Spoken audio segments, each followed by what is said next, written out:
2025 U എയിൽ ഒരു cyber robbery നടന്നു. യു എയിലുള്ള ഒരു പ്രമുഖ ഗ്രൂപ്പ് ഓഫ് കമ്പനിക്ക് അവരുടെ പ്രോഡക്റ്റുകളെല്ലാം സാധാരണ വാങ്ങാറുള്ള ഒരു ഇൻ്റർനാഷണൽ ഡീലറിൽ നിന്നാണ്. ആ ഇൻ്റർനാഷണൽ ഡീലറുമായിട്ടുള്ള ഇമെയിൽ കോൺവെർസേഷൻസ് ആണ് ഹാക്ക് ചെയ്യുന്നത്.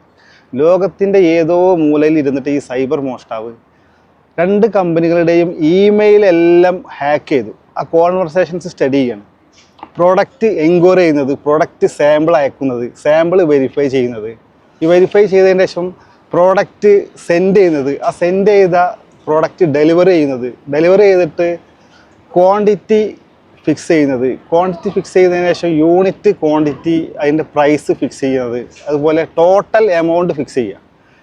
ഈ ഇമെയിൽ കോൺവെർസേഷൻസ് എല്ലാം ലോകത്തിൻ്റെ ഏതോ മൂലയിൽ ഇരുന്നിട്ട് ഈ സൈബർ മോഷ്ടാവ് നിരീക്ഷിക്കുകയാണ്. അങ്ങനെ ലാസ്റ്റ് പേയ്മെൻറ്റിൻ്റെ സെക്ഷൻ ആകുമ്പോഴാണ് ഈ മോഷ്ടാവ് ഇതേ ഇൻ്റർനാഷണൽ ഡീലറുടെ പേരിൽ ഒരു ഇമെയിൽ ഐ ഡി ക്രിയേറ്റ് ചെയ്തിട്ട് ഈ ഗ്രൂപ്പ് ഓഫ് കമ്പനിക്ക് മെയിൽ അയക്കുകയാണ്.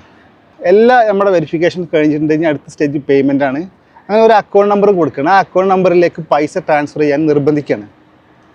പിറ്റേ ദിവസം ഈ ഗ്രൂപ്പ് ഓഫ് കമ്പനി ഈ മോഷ്ടാവിൻ്റെ അക്കൗണ്ടിലേക്ക് പൈസ സെൻഡ് ചെയ്യാണ്.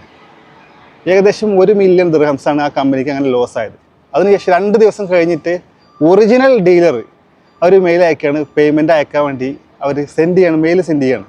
പക്ഷെ അപ്പോഴാണ് ഈ ഗ്രൂപ്പ് ഓഫ് കമ്പനി അറിയുന്നത് ഞങ്ങൾ കബളിപ്പിക്കപ്പെട്ട വിവരം.